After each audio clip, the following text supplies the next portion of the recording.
On the ground. You're gonna get tased. Get up, bro. In the quiet suburbs of a small town, a routine patrol takes an unexpected turn. Reports of a disturbance have led police officers to this residential street, where they encounter a situation that quickly escalates.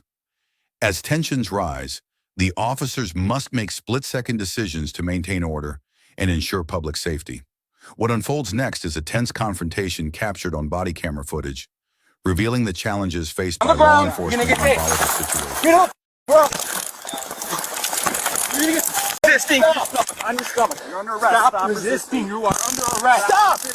You're gonna get paid. We got a call that the male black suspect is fighting with the police. Yeah. Hey, hang on. Yeah. Stop it. He's reaching for shit. I'm God. Stop. Oh, you got him. Yeah. Move. Move. Taser. Taser. Ah. He's still fighting. Still fighting. Ah. Three. You better believe, motherfucker.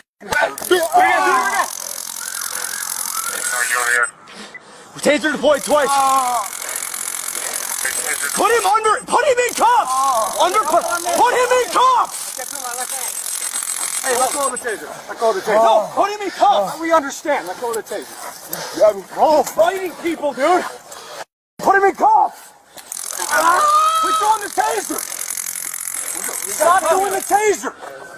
Put your hands behind your back. I got one hand. Get the other hand out.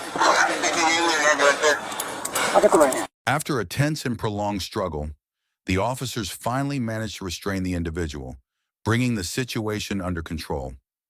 This incident raises important questions about police training, the use of force, and the dynamics of public safety.